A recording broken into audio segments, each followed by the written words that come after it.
Okay, we are live.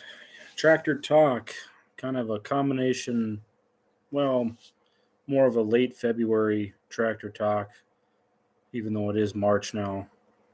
But to my benefit, it February is a short month, so I guess that'll be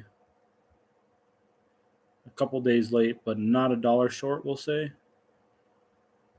Just wait for a few people to get in here. I wasn't supposed to start till 8:30, but figured what the heck, I'd open it up a couple minutes early and get this thing rolling. Dave's in the house, Hunting and Stuff's in the house. Rudy's here, Hyatt's here.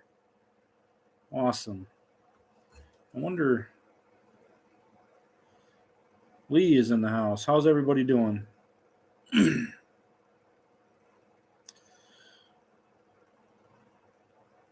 See if I can pull this picture up from working on Hyatt's tractor today, but I don't know if you guys can see that, but I pretty much got the air intake pipe figured out. I was going to go to the muffler shop and have them make a new pipe, but without having the tractor at the muffler shop, it makes it kind of difficult to do trial and error with that stuff. You know, bring it to the shop. This is what I need. Bring it back. See if it fits. And if it doesn't fit, then we got to go back to the shop to have them modify it and so forth. So instead, I modified the one we had. All I did was cut it in half and then used an extra piece of rubber hose to lengthen it a little because the distance from the air cleaner to the carburetor was a little too short. So I lengthened it, put that rubber hose in there, and everything seems to work out fine. So now we just got to figure out the leak on Hyatt's tractor. So it's not anything that was there before. It was something that happened after we kind of retrofitted what we were working on with the lower water pipe. So hot and humid down in Florida, Hyatt says. It's not, well, it's decent here, but we're getting snow. So, yeah, it doesn't stop piling up here. I think we've had twice our seasonal average already, and we're just starting March, which is the snowiest month of the year. So, who knows? We could end up with triple what our seasonal average is here. So, let's see. Evan's in the house. Craig's in the house. Finally made it. Good to see you, Craig. Paul's in the house.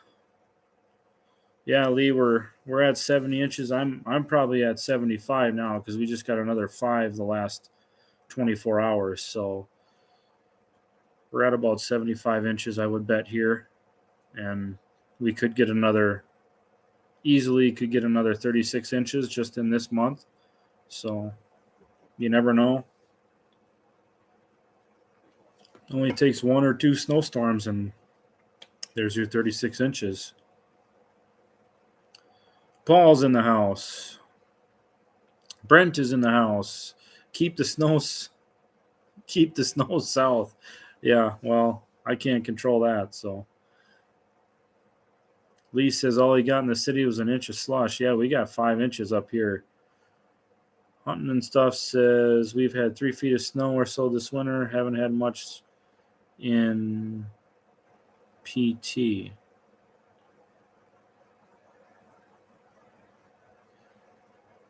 Oh, in probably 30 years.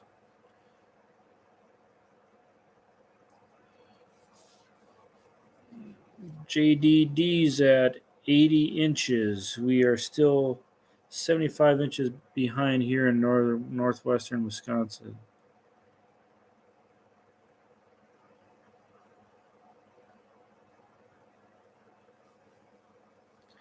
Begin living like a boss. Marches in like a lion here as well. Well, I wouldn't call 5 inches a major storm here. I mean, that's average.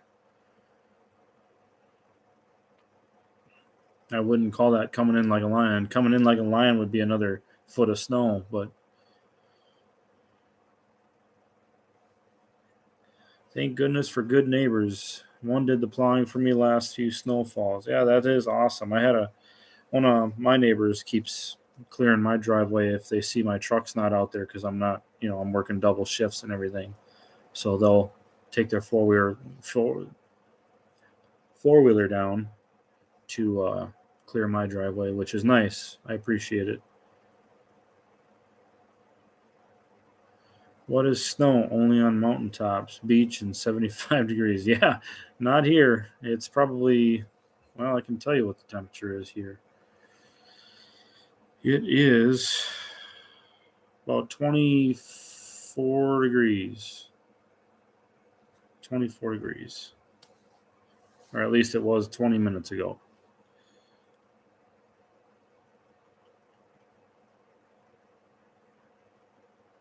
Brent says they're over 100 inches, but it's settled down. They had way more last winter. Yeah, you guys had a lot of snow last winter.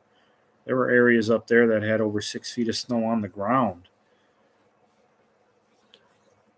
Paul says, that's nice. Your neighbor's plowing for you, especially with all you've been. Yeah, I've been working a lot, that's for sure. So, just a necessary evil at this point. I just got a text from Paul. Paul, I'm going to show it. Hope you're all right with that.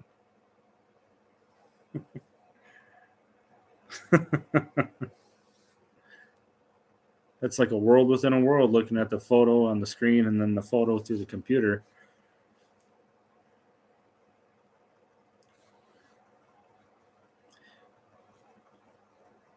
Let's see. Have I added any more tractors to my collection yet? Nope. I don't know if I'll be buying anything this year. There was something I was looking at, but I just got other obligations I need to do for this next 10 months. So if I end up with something, great, but for the next 10 months, I have to make as much money as I can. We'll touch more on that in a different video. So Iron Man's in the house. Should have bought that fake Spoker D from Tom. Yeah, I wish I could have. I think that was like a 26 John Deere D, but somebody threw a spoke flywheel on it. If I remember right, it should have been a nickel hole, but I had the M out plowing once this year. One time. My case isn't going anywhere. I have 3 feet of snow on the ground in my yard, and that case is almost up to the axles. So that isn't going anywhere. But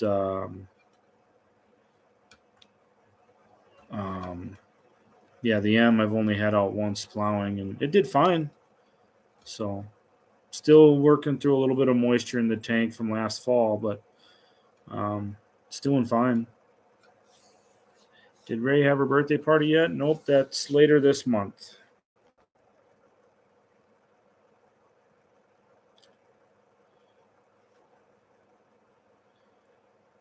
It was a late 26 nickel with a Detweiler spoked flywheel. Yeah, I thought I remembered seeing those comments. Rex is in the house. How's it going, Rex?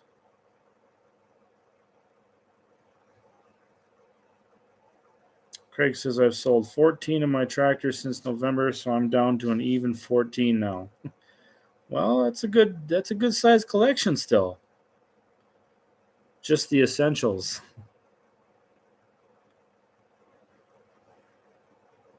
Just came across older vids of my RMM. Actually, it was a ZTU, but do I still have it? Nope. I had to sell that about 18 months ago. I had to sell the Minneapolis Moline, the Farmall F20, the John Deere D went to Barrett, and then what else am I forgetting? The Super M is gone. What else is there? Oh, the John Deere A. My unstyled A is gone. So I've sold 5. Just have the H, the Case SC, and the M left. Jeff Weinstock's in the house.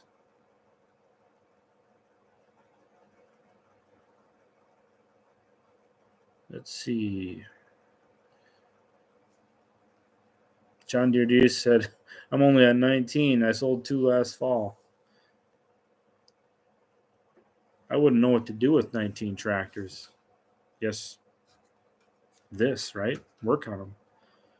Same thing I do with the other ones. Brian H. is in the house. Thanks for stopping by, Brian.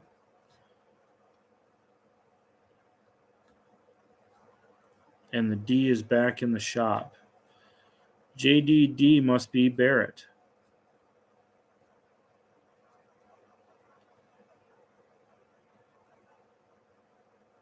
Oh, the old D. Okay, yeah, okay. I'm following now. You must have changed your. You must have a different account or something. I don't.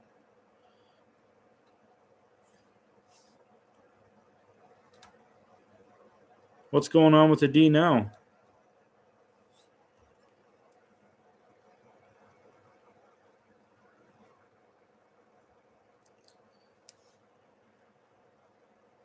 Nice job on the carb. Yeah, thanks. That was I've never seen a DLTX carb that was that bad. That it was just too far gone to save the original. So took 2 to make 1, but that happens a lot with a lot of stuff. So especially in the hobby we work in, sometimes it's 3 to make 1 or 5 to make 1. You never know. Craig says he just had too many projects. Yeah, I think looking back, I probably had the same as well at the time. Dealing with what we were dealing with, having a new baby and new house and all these things. And then I just got all these tractors sitting around, and it's like, man, when am I going to have time to get to this stuff? I might as well let somebody else use it. And then, when I do have the time, I'll buy one. But, right now I don't have time or money. So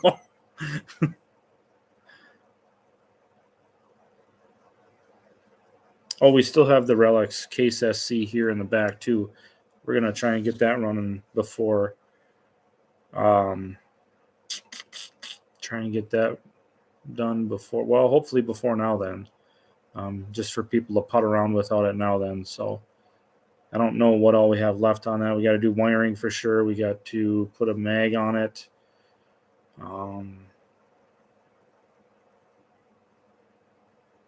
Not much. Finish the manifold gasket and everything, get that all installed. But other than that, I mean, it's really would take about a weekend or a full day, and we could have it running. So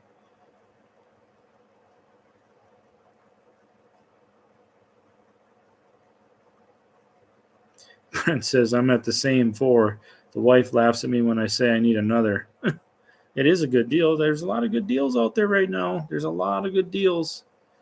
If I had the money, I'd get a Spoker D or a Rumley, because I mean their generations are passing to the next. You know what I'm saying? The equipment is moving on, because the guys that grew up with this stuff and got it from their dad, they're getting older now, and some of them are passing on, and the families are liquidating, and you see whole museums or collections going up all the time. And I hope some of it's staying in country, because if it's going overseas, chances are it'll never come back. So head gasket blew on the Baker fan. Dang.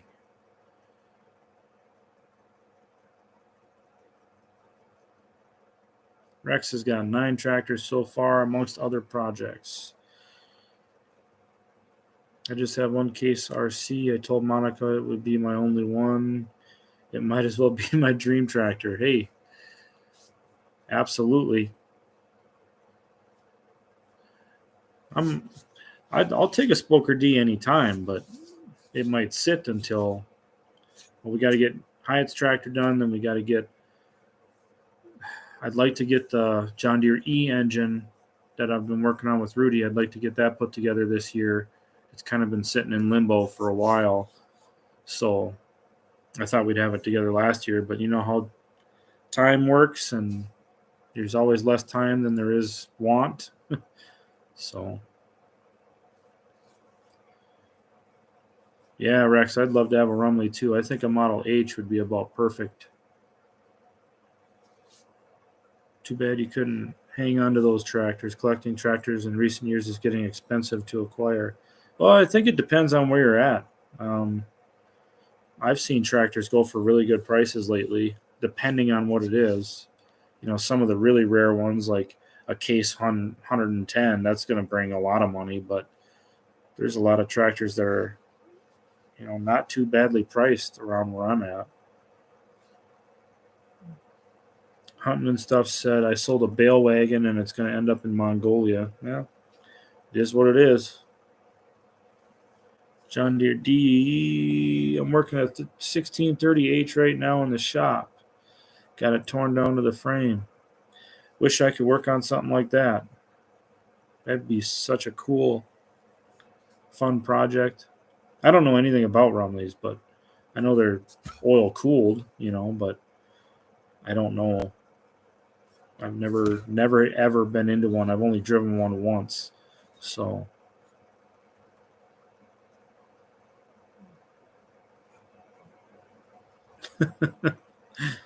Brent says I found a snowblower yesterday for 13,000. It comes with a free 966 International. Didn't work. My uncle used to buy tires that way.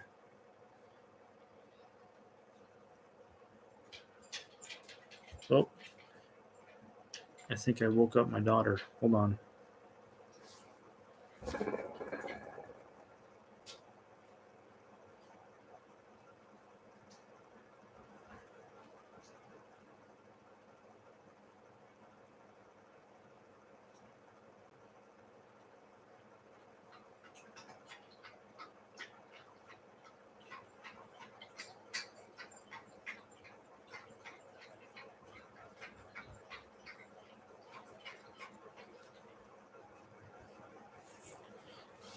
Nope, just my dog getting up to drink. Sure sounded like my daughter.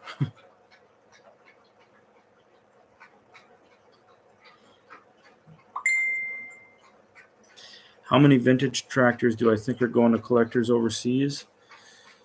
I think a lot of the older rare tractors like your Rumleys and Minneapolis gas tractors and some of the case. Well, I would think the steam engines probably might stay here. Most of them. Some of them are probably going overseas, but I don't know.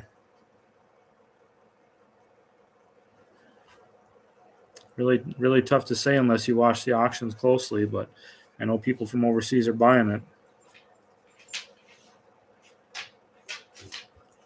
Oh, you want to go outside? You want to go outside?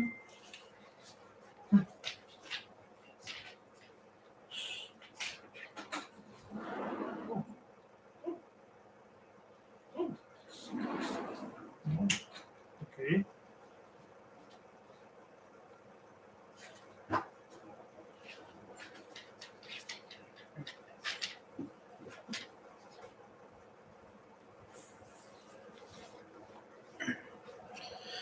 Keep watching for you to post a picture of a Case 110 or bigger steam engine. Well, there aren't many bigger than the 110. There's the 4140 Reeves, and then there's a 150 Case. That's about it. I think there's a big advanced Roomly too, but Rex says I just bring stuff home and say surprise. So far, I haven't had to sleep in the garage. Dave, see you later. Thanks for stopping by. Barrett says he sent me a picture of the new shop. Is this your new shop, Barrett? Whoa.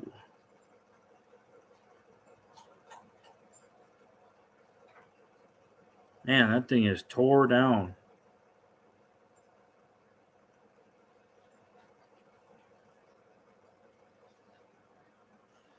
Hey, Barrett, you mind if I show one of these pictures on the screen here?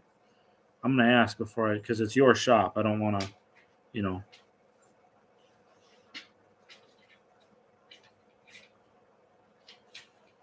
That's awesome. The D and the GP look good in there.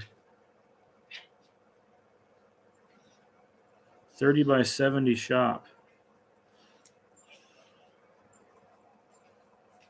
There you go.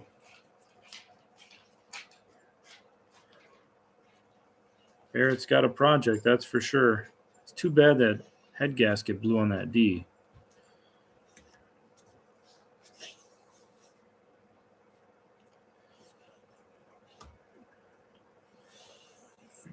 I just acquired a Cat 30 for free. It's 10 hours away, though. Not that cheap after all.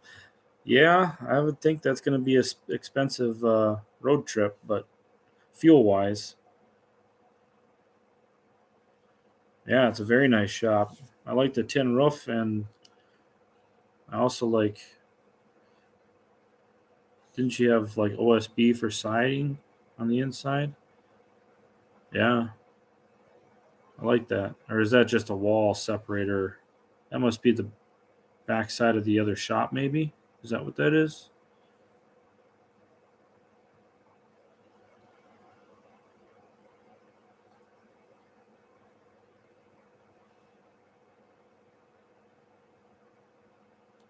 Hmm.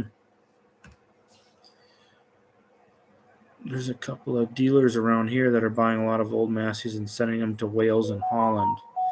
Yeah, a lot of stuff's going overseas. It is what it is. Yeah, Barrett, that's is that your Rumley or is that somebody else's Rumley?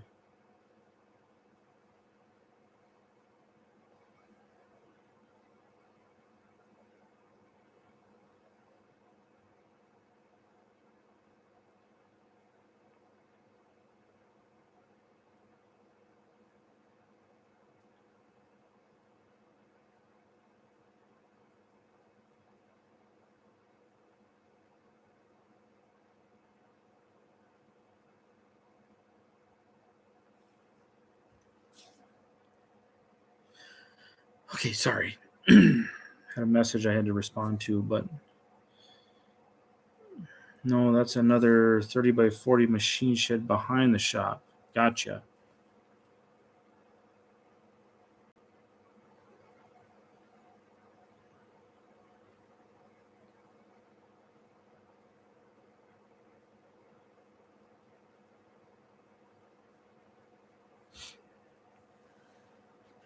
Yeah, I'm hoping. I'm not. I can't promise anything, but I'm hoping I can build a shop next year. So, if anybody wants to help build a shop, that's I mean, not physically help, not monetarily. I would never expect that of anybody. Um, but if anybody is bored and they want to help build a shop next year, I think it'd be much cheaper if I did it myself than hire somebody.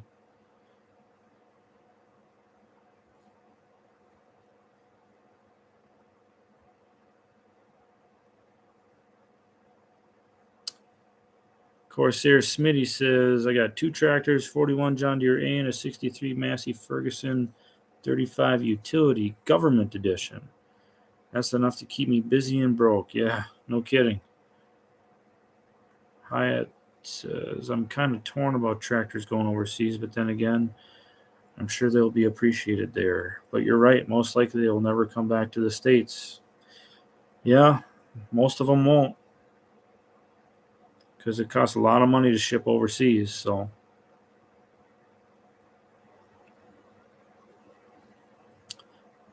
that's Bill Prox Oil Pull from Springbrook. He's a member of Hungry Hollow.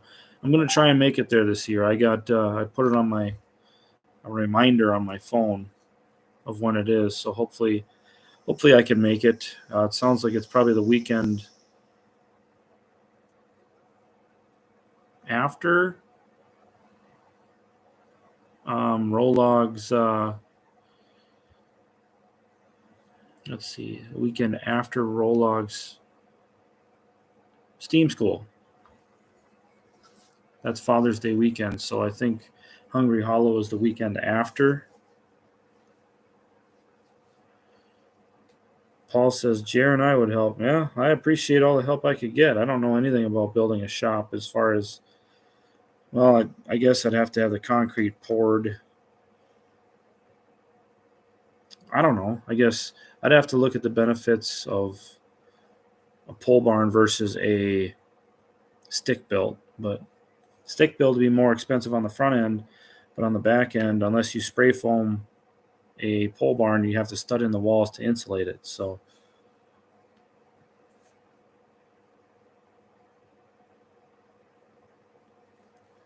Hyatt wants to know what the ideal shop size is. Well, I don't think there is an ideal one, because as soon as you build one, then it's full. Then you're like, I should have gone bigger.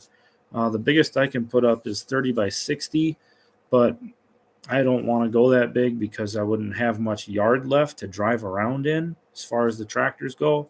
So I want to keep some green space. So I think 30 by 40 or 30 by 48 would be ideal, but I definitely want a high door. Just, wishful thinking, if someday maybe I was lucky enough to get a Rumley or something, something that's over the muffler of my Farmall M, then I need to be able to get it through a door. So,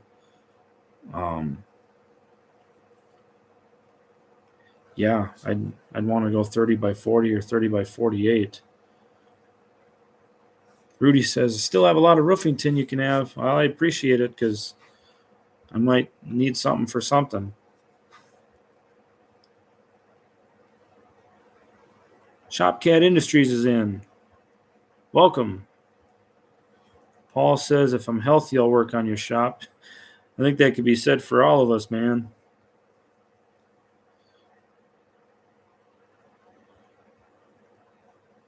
Yeah, Barrett, like I said, if I can make it out there, I definitely will. And I always bring my cameras. So I'll do my best to make it and get a video out there. And hopefully I get to see that Model D. It'd be nice to see it in person, all shined up and running. You sure did a nice job on it, man.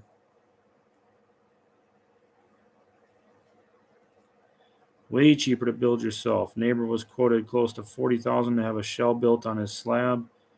He bought a package from Menards for $17,000, and a bunch of us put it up. 32 by 40 with 12-foot walls. Yeah, that's significantly cheaper. But then I'd have to add in, what does it cost to get the concrete too? I'm sure it'd probably be another $20,000 for a 30 by 40 slab with an apron, because I think up by code here I have to have an apron. So probably have to be like 36 or 38 or 30 by 46 or 48. Paul says I'd go 30 by 40 with a 12-foot. Yeah, that's kind of what I was thinking. Tractor Hoarders, Hans, you're here. All right. Good to see you, man. Don't build anything less than 12 foot with the door. Yeah, the biggest thing is, I think because I'm still technically residential, I think our zoning requirements say that my shop can't be, like, my secondary structure can't be taller than the peak of my primary structure. So, depending on the pitch of the roof, whether it's the 412, 512, 612, 812, it probably wouldn't be anything over 5 or 612, but I just don't want it, I have to pull the permits anyways. So that's another thing. I might have to have dirt brought in, because, matter of fact, I can almost guarantee I have to have dirt brought in, because my area for my shop is probably 4 to 5 feet lower than the rest of my property on that side of the house. So in the springtime, we have a lot of snow melt over there, and we usually get a couple inches of ice in a widespread area. So that means that if I just put the slab on what it's on, it's just not going to work, because it's going to flood. So I probably have to, it's going to have to get built up with, foundation and foundational sand and everything else. So it's going to be up a little bit anyways. So I'm probably overthinking it, but yeah, whatever. Like I said, I've never built a shop or a house or anything, so I don't Common sense tells me that area is going to have to be up a little bit, but I don't know how much. I don't know if the fill sand for the concrete is going to bring it up enough, or if I don't know.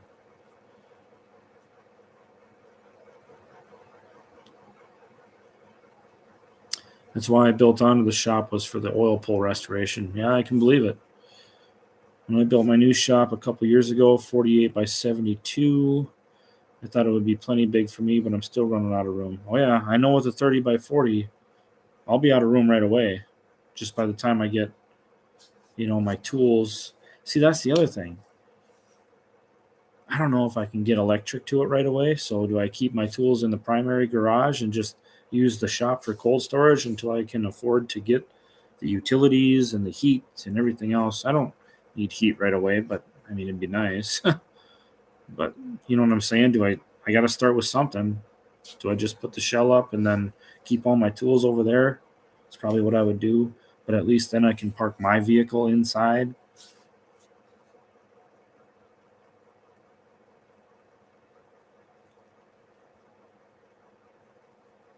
Geez, I'm behind on the comments here. I don't know what happened. It must have. My shop door is not quite 6'9", barely fits my buddy's Ram 3500. It sucks. Yeah.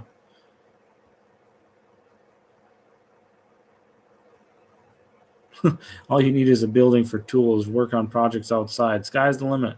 That's great, except for the ones that are, you put the expensive paint on and you want to keep them sheltered. I don't care if a tractor's all original, if it sits outside. I don't care. Um, you know, Cover it with a tarp, or don't. These tractors have been sitting out in the elements. Now, I know I'm probably going to get a lot of hate for this, but these tractors have been sitting out in the elements for 70, 80, 90 years. I mean, if you bring them home and tear them down and rebuild them, the exterior is not really going to change much. If you leave it original, the exterior is not going to change. Not much, at least not in my environment. If I was on the ocean coast where we had a lot of salt in the air, then yeah, here we got a lot of salt because of the winter time on the roads, but it's not in the air like if you're living next to the ocean. So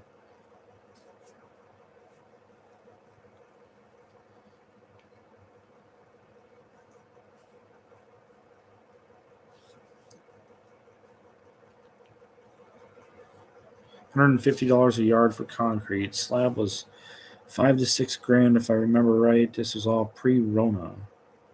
Yeah, stuff's gone up since then. I built that 12 by 16 shed in the middle of the Rona, and almost $14 for an 8-foot 2x4. That was enough. That was way too much. That could have been the concrete slab if I would have just not built that shed, but I needed a shed, so package had all the insulation and interior sheeting. 17 grand.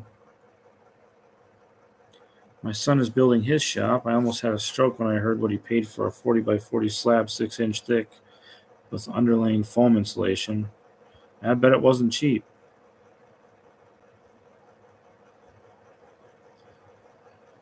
Got a 14-foot door, won't go any shorter.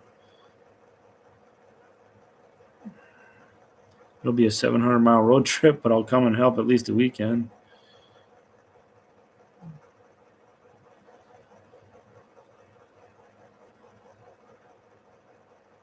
Shop was at least was possibly a dairy barn of some sort.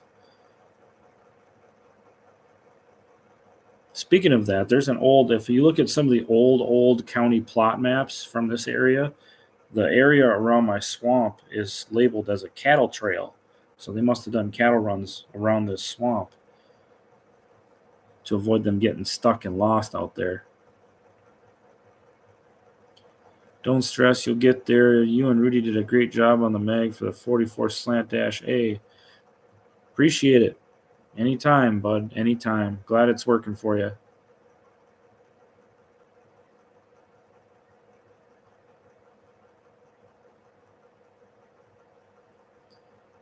We've got a few friends with heavy equipment and someone in a quarry for Phil.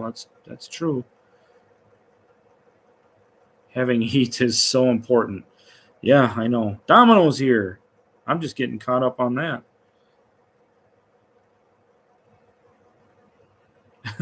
My grandpa used to say that when he would haul stuff. The sky is the limit. Well, a bridge is the limit. Smart man.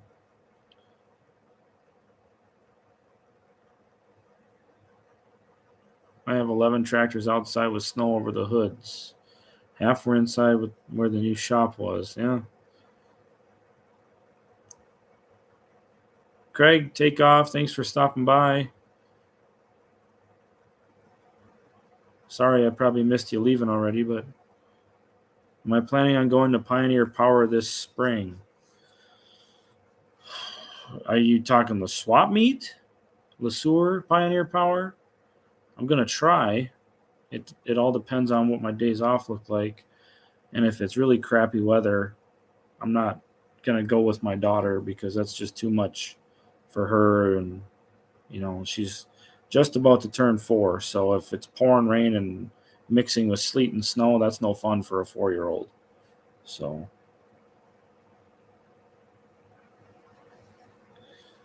when you plan your electricity, take your best guess at what you need and multiply it by pi. Good to know.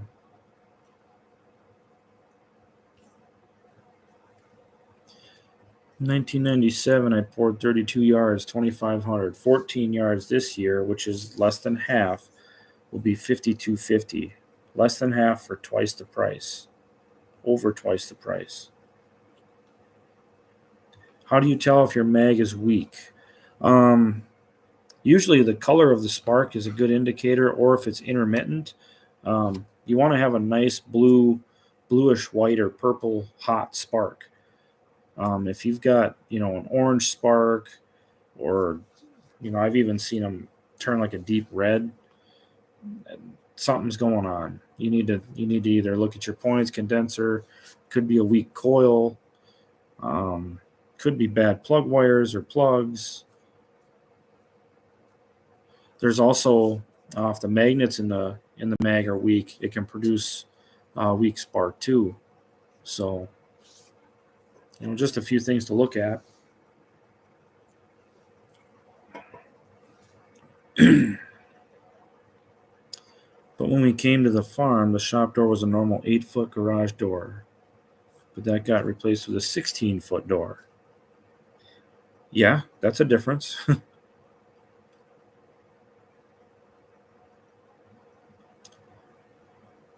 Turn it over. If it doesn't shock you, it's weak. Well, there's that.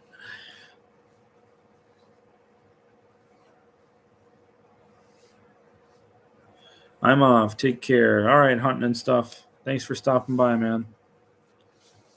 I think we'll go till 9:30 here tonight. A good hour.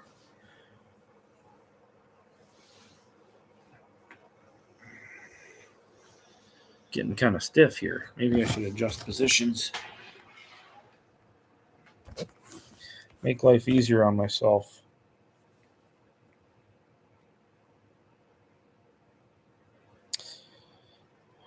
Haya wants to know, how is your cousin doing with his Peterbilt restoration project?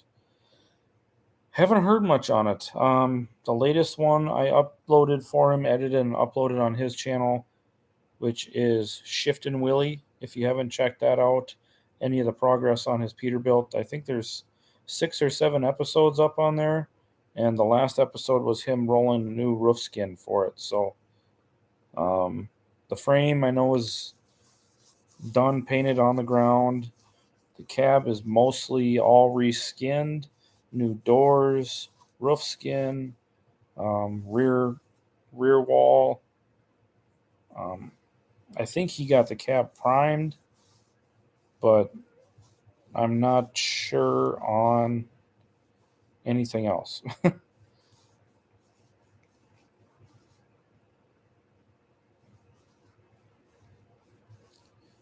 Rudy says the spark has to jump a 1/4 inch gap on a mag. An 8-foot garage door is a pain when you have to take the exhaust on and off every time you want to put a tractor in. Eventually, we started running the M with no muffler to get around it.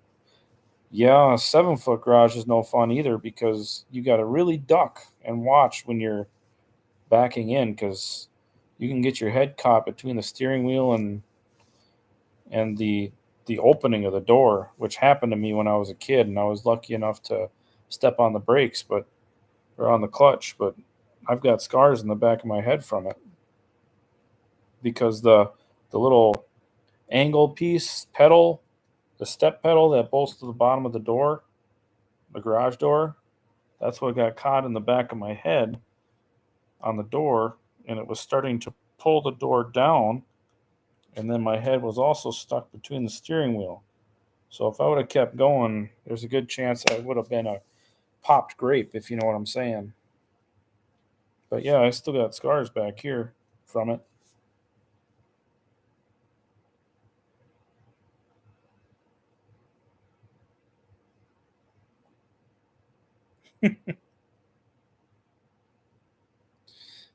Brent says mags are a hurt factor. If it hurts up to your wrist, you got weak spark. If it hurts up to your shoulder, it's got good spark. Well, there's truth to that. In my opinion, what is the best mag? Well, it depends on what it's for. Um, International H4 mags, they are super reliable, easy to work on. I mean, they're simple, as far as the construction goes. Parts are readily available. Um, Wycos, very good magnetos. Um, there's some good Fairbanks Morse mags. I think every manufacturer has somewhere really good mags at somewhere in their production. Case has really good mags, very powerful, but some of the Case ones are hard to find parts for, like the four JMAs. They're really nice magnetos, but the coils are really tough to find, and they're built a special way. So if you got a bad coil, you're pretty much stuck with getting a good used coil or finding a new old stock coil. And even that's pretty tough to do. I know Rudy's got a couple, but he kind of hangs on to them for emergencies. So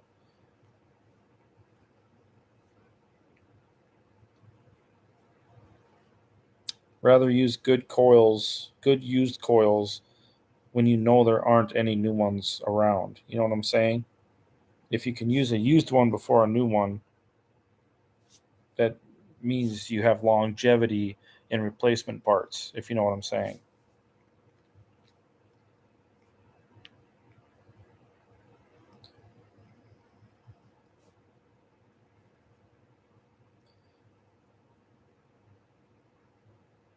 But yeah, case mags, they're really powerful.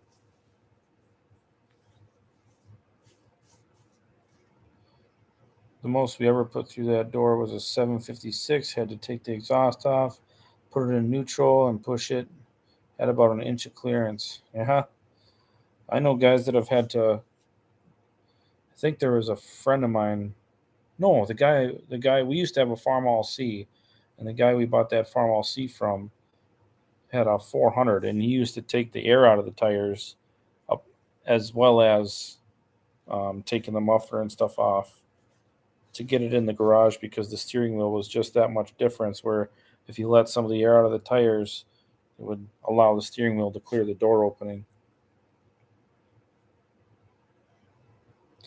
Easy to find parts when your neighbor has 500 mags in the basement. Yeah, that helps.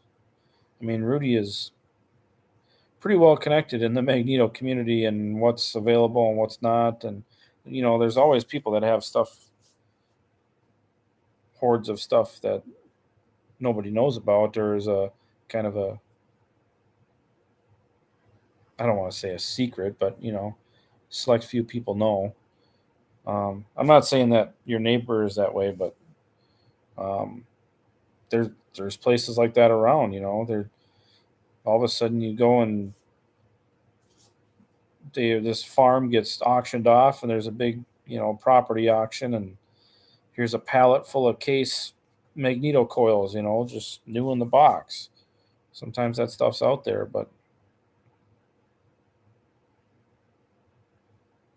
working outside sounds good and all until you live in Canada. Yeah, or Minnesota. I mean, it's not exactly that pleasant here either in the wintertime. I got you. Rebuilds mags at night. Yeah, kind of like me. Only I work for Rudy on the side. I don't do anything here with mags. I don't have the tools, special pullers, and all that stuff. And sometimes you don't need them, but they sure make life easier when you got the right tools. And presses. I don't have any presses.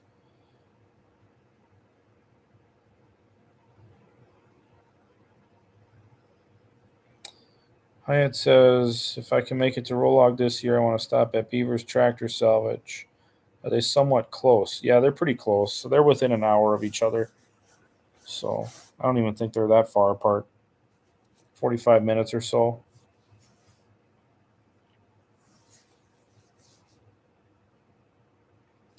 I ended up with a half a dozen 6-cylinder mags. They ended up in a scrap load a few years ago. Probably should have hung on to them or called Rudy. Rudy probably would have taken them from you, depending on what they were. But 6-cylinder stuff is kind of hard to find.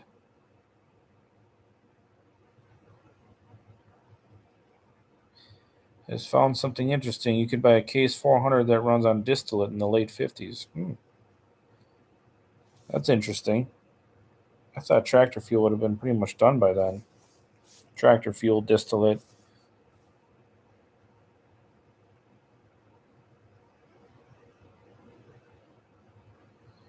Been working outside in Canada all the time. Friend says, I've got a few around here. Hang on to them because I don't think anybody is going to start building mags again. Well, you never know. Um, I'd like to. I'm trying to learn as much from Moody as I can, but it's tough when I have to work all this overtime at work. I learn pieces and then I go 2 3 weeks without doing anything, and then or I do one mag like I did a case CMA, which I mean I could take it apart no problem. I just getting it back together and knowing the ins and outs of them. Um, that's I still need some guidance. So and there's a lot of mags. There are so many mags in the world, you guys. So many different mags. I mean, they all do one thing, make spark. But I'm telling you, Rudy's got more knowledge than I could even dream of having.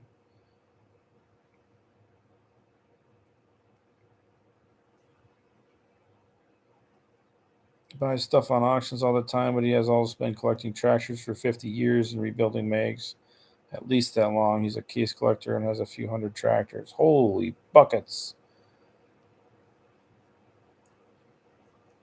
Well, I should just do a video of his collection. Just got a call from someone in Iowa that has many pallets full of mags he wants to get rid of. Road trip. Too bad you were just down there.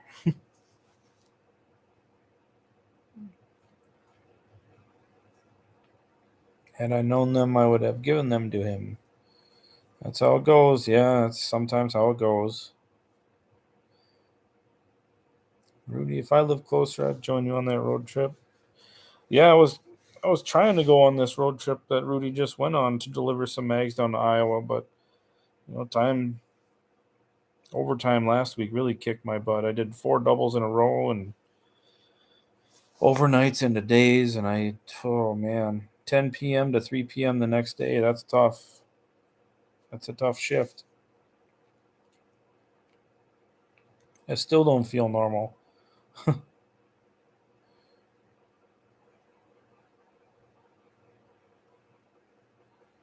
Domino says they're going to Texas next week. Sounds like a good plan, man. Enjoy the ride. Get some warm weather. Bring it back with you.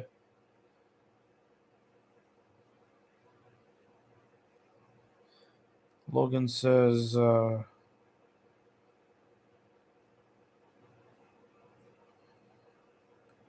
aiming to go to Albany Pioneer Days this year.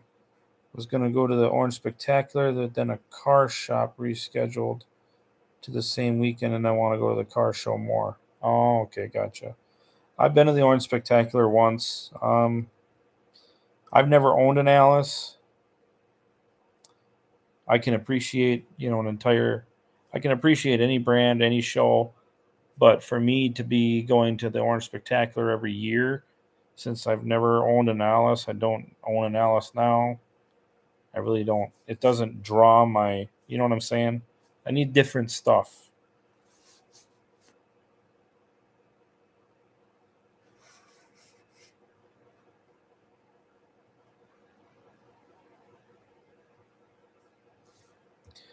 Rudy Domino says maybe we can stop and pick some up on the way home.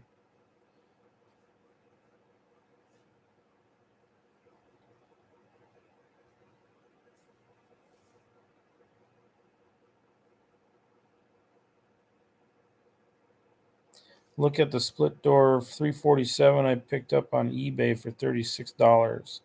Yeah, it was a 4-cylinder mag with the wrong rotation, but I had a split door 347 on the shelf off a D that had a cracked base. Yeah, sometimes you find good deals, People don't know what they got or they just don't care and they're trying to get rid of it.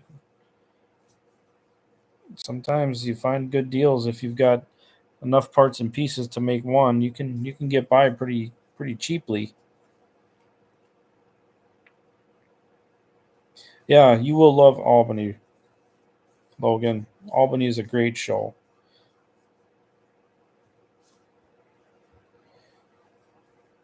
Hyatt says he can't wait till I start bringing home vintage tractors again. Love the videos you did where you found a tractor, did a walk around, and then in the next scene it was following you home. That's my goal. That's always what I wanted to have this channel be about is, finding them, rescuing them, and bringing them home and seeing just how bad they are and, what's it going to take to bring these things back to life. That's kind of what I've always wanted this channel to be. And I think the only way for me to do that right now is I have to get some of my projects done first that I already have, but, maybe I start looking at just bringing them home, getting them running for, as little money as possible, and then maybe selling it and turning it over just to keep the channel rolling, and maybe the channel will grow a little bit where I can use the channel as income to fund the projects, and then maybe we can start looking at stuff like a Spoker D, or if we make that kind of money, you're talking some money, but you never know. We'll see what we can do. Schmitty, thanks for stopping by, man. Supposedly Oliver is going to be Almelin's going to be Oliver this year. Might drag one of our Oliver tractors there. One of my favorite Oliver tractors is a Hart Par 70. That's probably my favorite Oliver.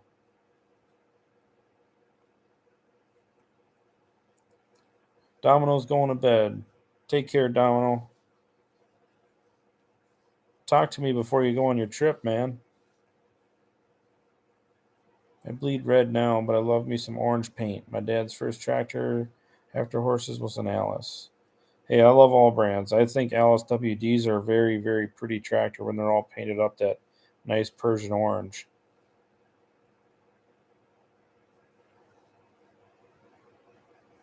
If I make it to Hungry Hollow, I can do some steam plowing. Perfect. I'm going to try my best to make it there.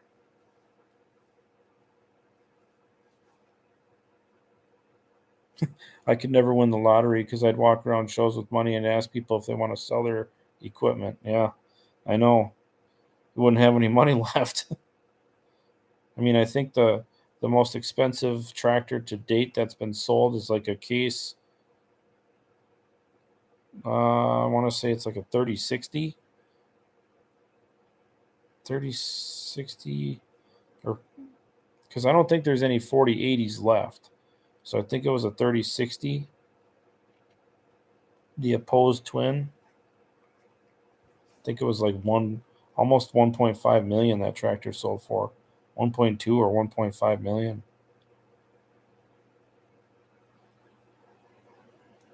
Something about the challenge of resurrecting a tractor is always satisfying. Yep, I think I can agree with that. And then on top of that, you're keeping a part of history alive. And for me, because so many of the people that operated these and built this country, so many of them are passed away or passing away. And for me, it's kind of a way of keeping them alive. You know what I'm saying? It's not just keeping the tractors alive, it's keeping the memory of the people that worked these tractors alive. That's why I like, you know, original steering wheels. It's kind of like how many hands have been on this steering wheel, or how many hours has somebody hung on to this steering wheel, all day long, and wintertime, summertime, harvest, all these things. Just makes you think, if this tractor could talk, right?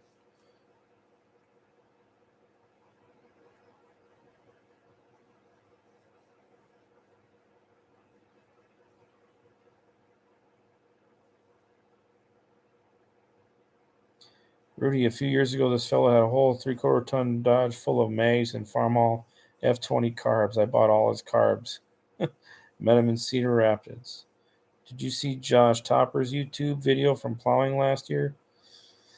I might have. I try and do a search like a couple times a month, once a month, of just, new show videos and Farmall and John Deere, and just to see if there's any new restorations that I haven't, maybe seen yet, but I'll have to look it up. My favorite tractor rescue of yours is when you picked up the F20 from that overgrown lot that had a bunch of old ag implements. That thing, I talked to the guy.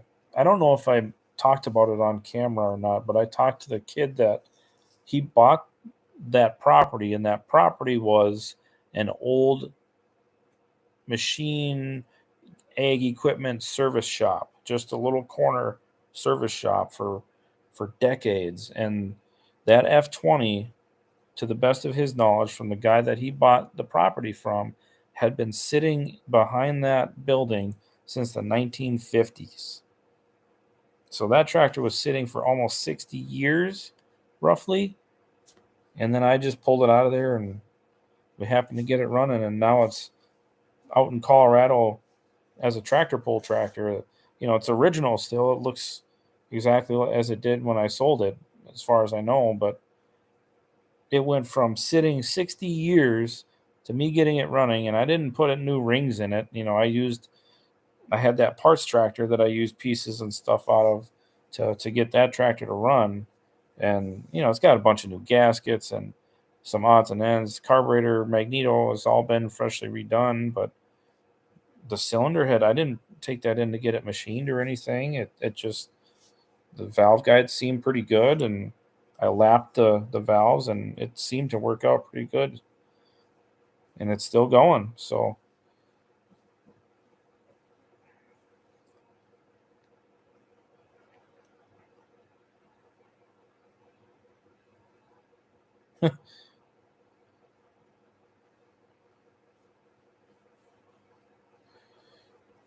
I have you and Pete to blame for my Cub fever. Yeah, sorry. 3060K sold for 1.4 million. Yep. Oliver with a Detroit would be sweet. Yeah, I just wouldn't want to run one because those things are screaming all the time. They're screaming. Topper Machine, look him up. I know the name. I'm a fan of his on Facebook, so maybe I have seen some of the videos, because if he's put them on Facebook, I've probably watched them. And I know I've been to his YouTube channel because I know that name.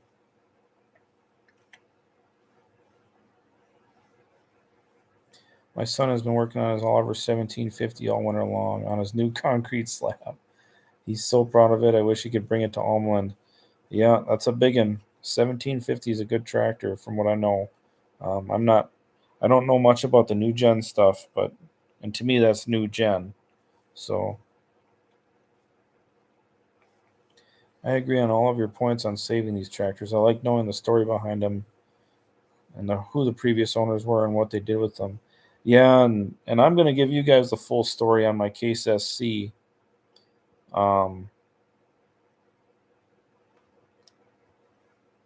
When I look at when we're going to tear that down, because I'm probably going to start a GoFundMe for that, because I don't know if I'm going to have the funds to really do it, and I don't want to say do it. I don't know if I'm going to have the funds to do it the way I want to do it.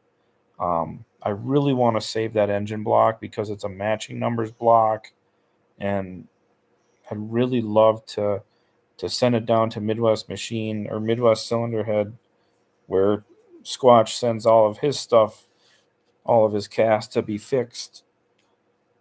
So if it can be fixed, I'd like it. I'd like to try and save it, and I just don't think I'm going to have the money to do it in any quick, quote unquote, quick time.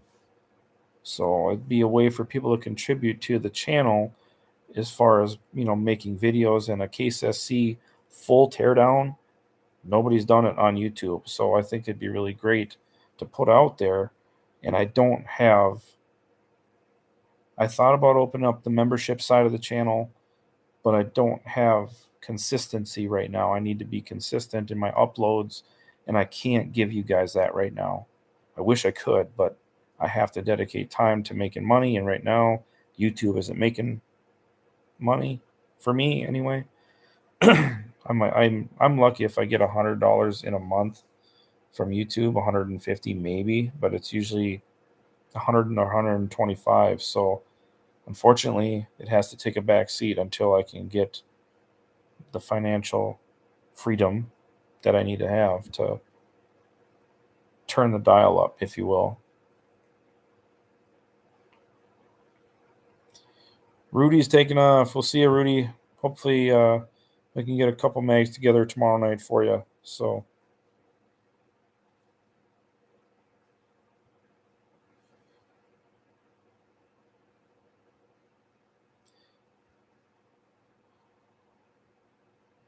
PK says amazing craftsmanship. Hey, thanks, man. I appreciate it. Hope, I mean, or are you? I was gonna say, I hope you're not talking about the stuff I do, but I don't know. I'm thinking you're talking about the tractors and when they were engineered. Yeah. It also feels good to get something working again that someone gave up on. Absolutely. New life. It's like a new life. Rebirth. Still interested in your M if you sell it on terms. You get it back if it goes for sale. Yeah, we'll see what happens. I'm not sure what's going to happen with that yet. I was just thinking about that today, actually. Paul's taking off. We'll see you later. Thanks for stopping by, bud. Beavers is 20 minutes from Rolog. Okay, so it's a little closer. I've never driven from Beavers to Rolog, so I always take kind of a different route when I go to Rolog. So I never looked at the distance. I just figured it would be less than an hour's drive. I knew that. So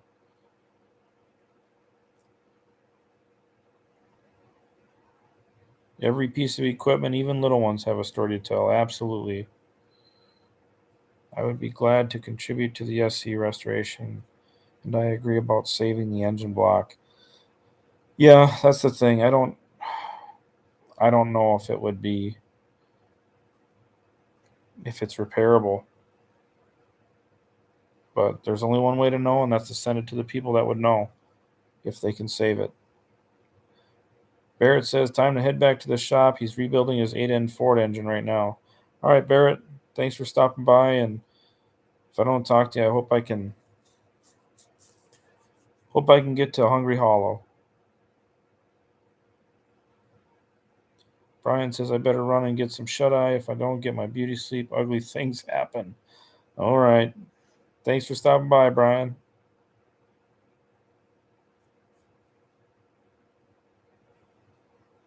PK, regarding that F20, but your work too. Oh, I appreciate it, man.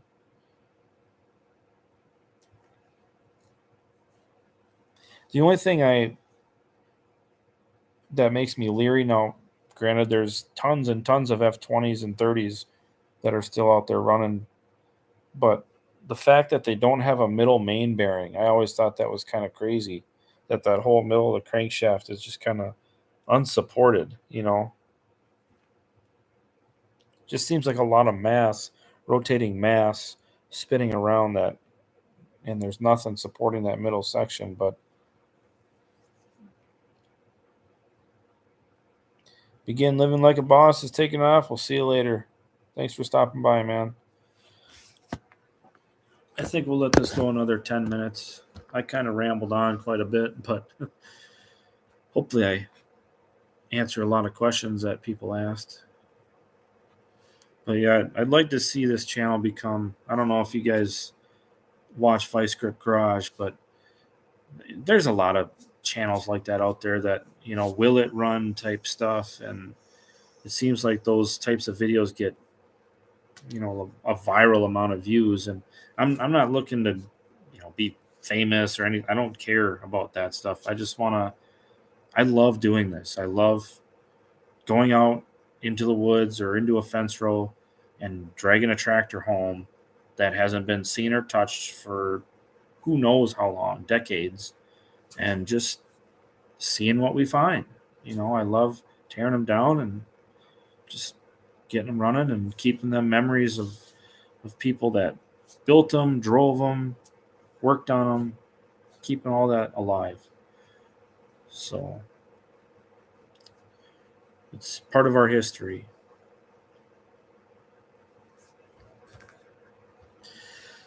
Let's see. Rex Kramer, they guaranteed the main bearing and the regular for life. Unfortunately, they don't still honor that. Yeah, I know. Those roller bearings are very expensive. And yeah, most of them are probably still original to this day. A lot of them probably are. I don't think the ones in the F20 I had were replaced because rumor had it from the guy that I bought it from, the guy he bought the property from. That tractor sat there since the 1950s. So probably the original bearings in it.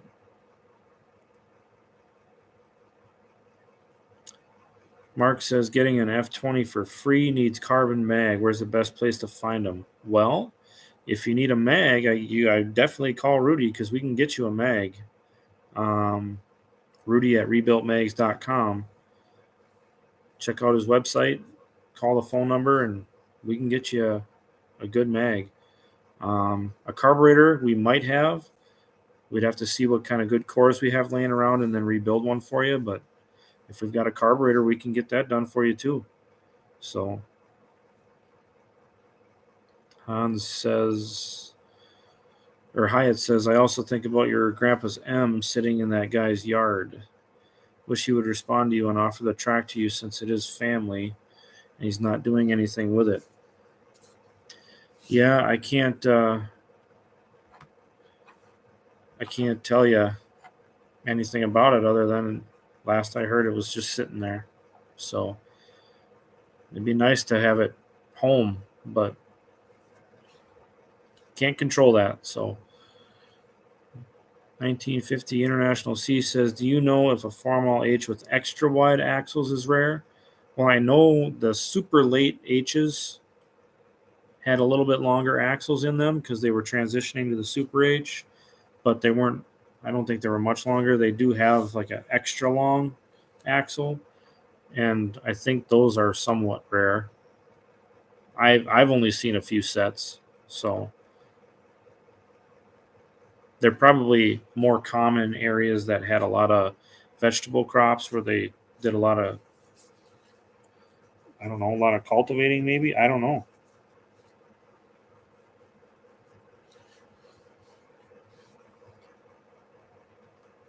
Brent says, I'm with you. I always think, what did this old girl go through before I had it? I know. And sometimes, you see these little trinkets like welded to the side of something, or, what's the purpose of this? And then you try to develop your own possible history on maybe what these little additions that are on there are for. And some of them get cut off and ground smooth, but sometimes they get left. So the F-20 had a couple things welded onto the frame rails, and I was like, I don't have a clue what this would be for, but they're probably still on there. McLean Farms Ryan is here. How am I? I am doing well, thank you. Hope you're doing well too. Probably going to shut her down in about 4 to 5 minutes, though.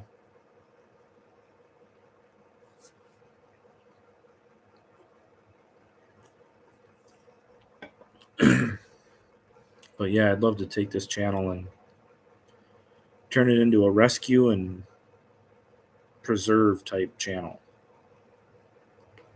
I've showed you guys all kinds of stuff on the channel.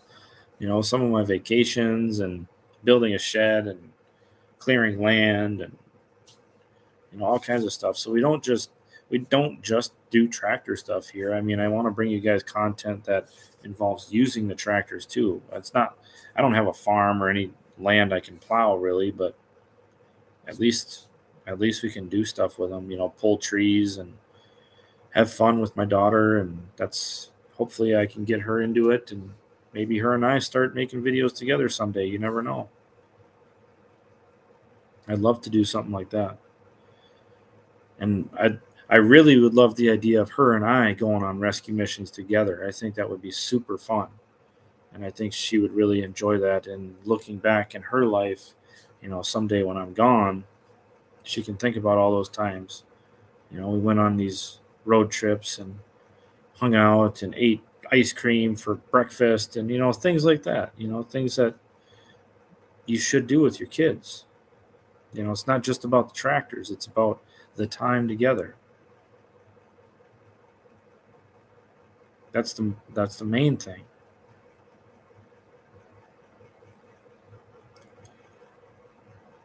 I really want to know what my John Deere B went through. Consider the transmission housing was broke all the way through and re-welded. Wow. That's a major... I wonder if it maybe, picked the front end up and slammed down and broke like that, or maybe it was in a rollover or something and it broke in half. And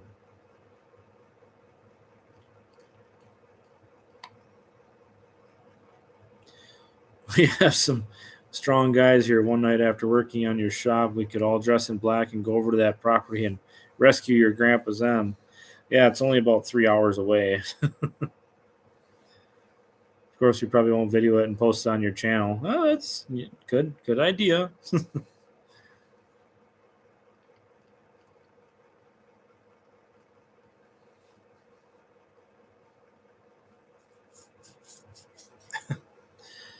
Yeah. Well, it's just a Farmall M. It is my grandpa's tractor, but he got it for free from his neighbor down the road, and my grandpa gave it to a friend of his on the condition that he could never sell it. Or my uncle gave it to a friend of his on the condition that he could never sell it because he gave it to him, and he has to restore it and all these things. And that's the only story that I know of it as far as how it got to where it is now. But yeah, it's got some sentimental value to me for sure. But if I don't get it back, I don't get it back. That's just how life goes. I had another M before too that was kind of an interesting story. I could tell that story sometime and show you a few pictures of that. That was the first M that I repainted, and it was a good tractor.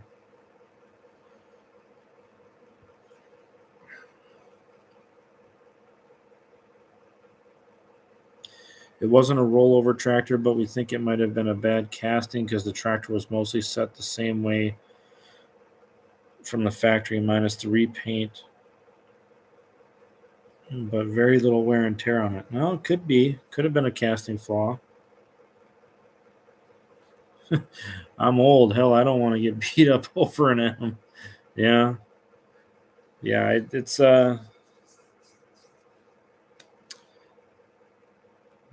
thousands and thousands of M's out there, That's why I got the one I did, because I figured I never would get the opportunity to get my grandpa's back. So I said, well, I'll just build one that is exactly like my grandpa's.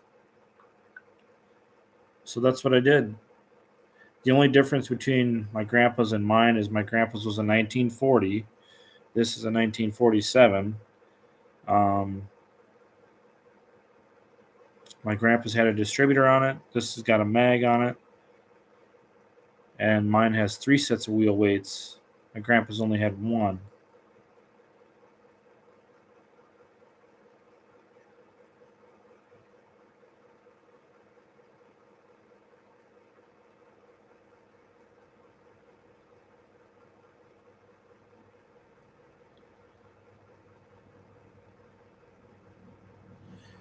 So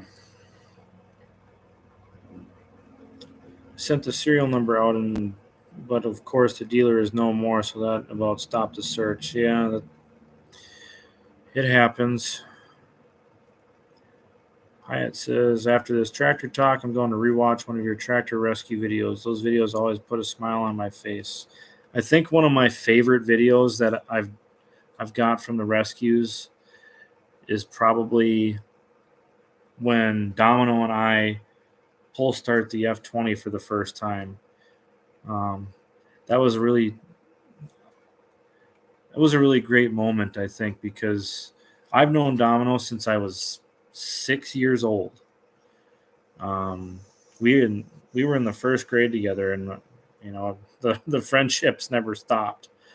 So he's such a good dude, and I look up to him. Being a father to 4 kids, and how diverse his knowledge is. I mean, he can wire a shop, build a car, tear down a 4-wheeler, grow gardens, be a good husband, and he's just a great guy, and I look up to him. I'm so grateful he's a good friend of mine, and we've had a lot of similar experiences in life.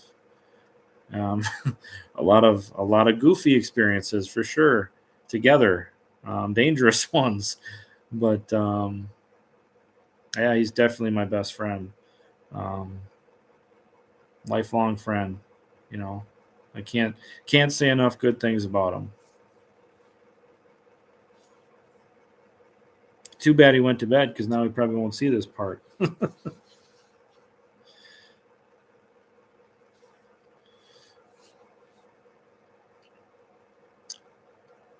I'd love to have my dad's first tractor, an Allis Chalmers B. Yeah, that's a good tractor. I do like your ambition and goals for your channel. Can't wait to see what the future holds for you and your channel. I appreciate that, Hyatt. I appreciate all the support from everybody. And like I said, I just filmed this because I enjoy bringing it to you guys. And I think it's the best way that we can reach out and spread this to the younger generations, because this is the way they want to learn now. They want to watch it and do it. They don't want to read manuals a lot of the time, and they just we live in a very instant now. Here's the answer world. You know what I'm saying? I mean, I started posting on Yesterday's Tractor forums in 1997 or 1998, so I was 11 or 12 years old when I was posting messages in those forums. So that was how I learned, was from listening to the guys that have been there and done it, and reading manuals when I couldn't get the answers there, and now I consider that an instant fast, posting in the forums. And now all you got to do is get on your phone and look. So that's why I do the channel, because it's obviously it's not about making money, because I'm not making hardly any money. Part of that is because I don't have the time to do it right now. I don't have the time to dedicate to the channel. Once I can throttle back and working so much, then the channel can hopefully take off. But just because I enjoy it, I don't, that's it. I just enjoy doing it. And I enjoy meeting everybody at the shows. It's so fun to connect with people and, hear people come up, oh, my son watches your channel and, we think you're great because it's clean and you don't swear. And I do have a couple videos where there's some expletives, but that was before kind of I knew what I wanted to do with this whole thing, and I think I kind of always had a mindset. I just didn't, back then I was younger and I didn't really care if there was some swearing, but once you start doing these things routinely and you see who is watching them, then you really start to think about what you say and the image you want to put out there, I guess. But I want kids to watch my stuff just because that's how we get this hobby to grow and keep it alive. Your videos on the Moline actually got me into Minneapolis Molines. I want one pretty bad. I miss that tractor. But I will say this I don't know about the other models because I've only driven the ZTU that I had, but the reverse in that is freaking slow. I mean, slow. Probably like 1 mile an hour, if that. It is slow. But I guess it's great if you're backing up wagons and stuff. You you have all kinds of time to make decisions on where you need to turn the wheel. My boy started out on an old tractor by himself at 7. He's still hooked at 15 and he loves old tractors. Awesome. Raylan has been unofficially driving for a year.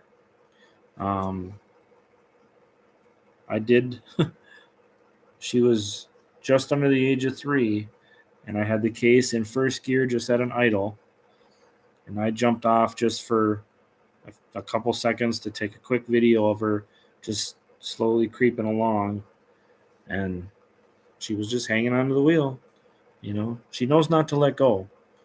So, especially now, she's getting a little bit older, so she knows the clutch and what that does. She knows what the throttle does. She knows how to steer it. So she just doesn't know how to start them up yet.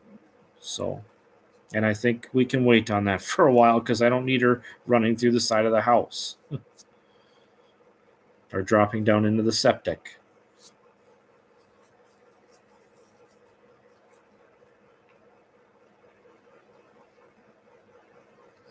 My dad's taught me a bunch, but I've found I also learn a lot from other people on here. Yeah, my dad wasn't the most mechanical. He could fix things, but not fix things. He was never. Him and I tried to work on the Case SC together way back when I first got it out of the weeds, but he would get frustrated really easily, and his favorite frustrated phrase was, "We might as well just let the effer rot." And then he would walk away, and I don't have that mentality. I don't, and that kind of stuff sticks with you after all these years, but I pretty much just did it through.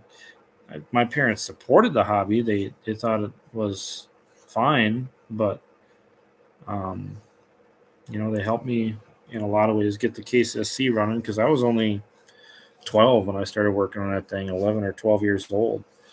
So, but as far as helping me work on it,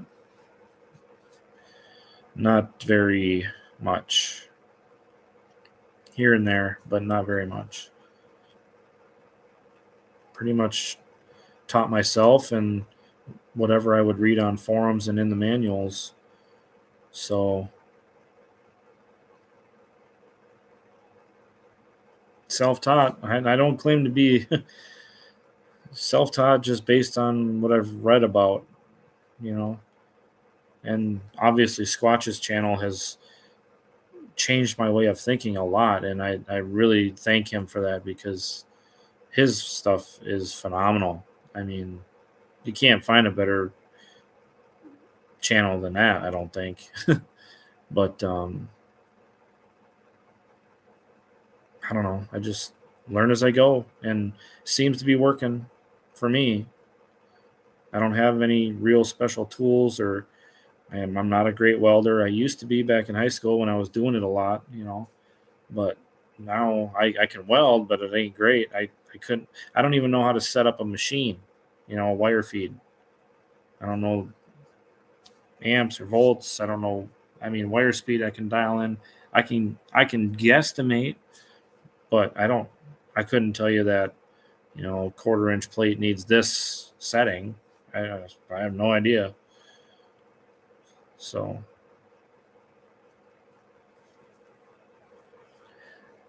Hyatt says, we appreciate your channel. Perhaps the next generation, Dan and Rachel Gingell. But don't let Ray grow up that fast. No kidding. No kidding. It never stops, and it's going faster every day. I want a UB Special Moline. I guess it wasn't a popular tractor up here. Yeah, I think a lot of it has to do with dealer saturation and in the marketplace, but it's like you don't see a lot of cases around here at shows. A lot of John Deere, a lot of Alice, a lot of Farmall, a few Olivers, few Case, quite a bit of 8N, 9N, 2N Fords. That's mostly what you see, but the advantage we have is there's also a lot of prairie tractors and steam tractors in the Midwest. So that's really, really cool to see. That's a great attitude. Well, it's just the way it was for me, I guess. Put my boy on the Super C at 7 with the rake. Raked hay better than a lot of guys I see on YouTube. Well, I don't know how to rake hay. I know how to mow it. I mean, I know how to mow my hay out in the yard. And I can bale it with my little lawn sweeper. Does that count?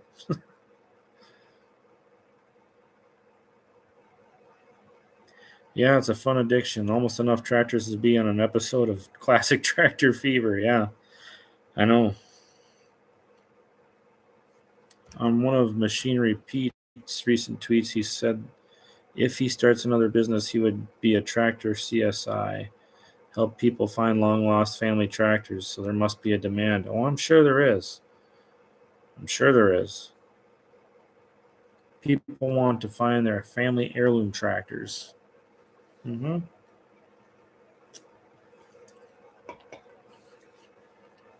Well, he comes in contact with a lot of collectors, so I'm sure he would be a guy that would know what people are looking for. Oh, my grandpa had this. I grew up driving this. Dad had one of these on the farm. I always had problems with it, but I loved that thing. All kinds of those stories, I bet. And then there's the other side of it. Dad had one of those, and we couldn't get far enough away from it. Uncomfortable to drive, unreliable, all that stuff. But,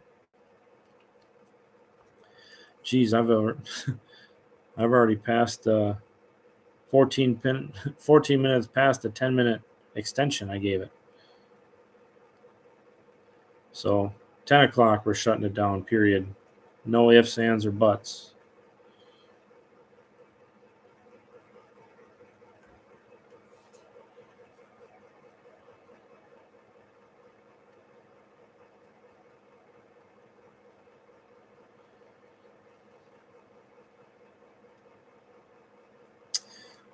Yeah, he probably knows what they're looking for. And I'd imagine that, he's getting a lot of people oh, my grandpa had an H, or my grandpa had a John Deere A, or there's a lot of those common tractors that people are probably looking for that, a lot of them are still around and a lot of them have been scrapped because there's just so many of them. People don't hang on to them if they're in dire need of repair. They just, time to go, scrap heap, irons up, get it out of here.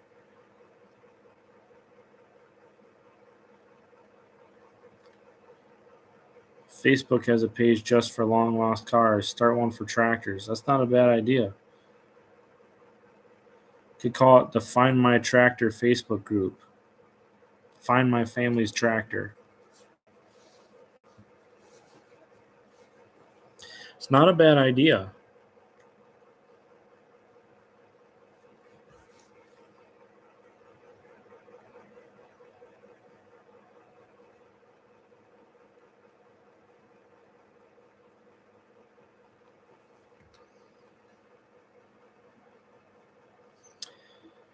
I know you're going to STEAM school, but do you plan to vacation out west again? I have some time off in May, and I've got 2 ideas. I've got about 7 days I can take for a trip for myself, and I'd like to take a drive out west again. I have a route mapped out already that I'd like to drive, and it would go out through Colorado, stop in Utah, stop in Arizona, clip the corner of New Mexico by 4 corners there, and then come back up through Colorado and home again through South Dakota. I don't know if I'll be able to go because money. I was just gonna sleep in the back of my SUV. Honestly, I came up with a brilliant idea, and I was gonna pull the couch cushions off my couch and put them in my SUV and sleep on the couch cushions. Park at a rest stop or um, research some free campgrounds. I already know where one is in South Dakota. I would definitely stay there again. That was really a nice place. But as far as Colorado, Utah, Arizona, I don't know if there's any free campgrounds there or if you can, camp in a Walmart parking lot, something like that. But I'd like to go out of town. I could use the break. I can tell just by how my eyes look that I could use the break.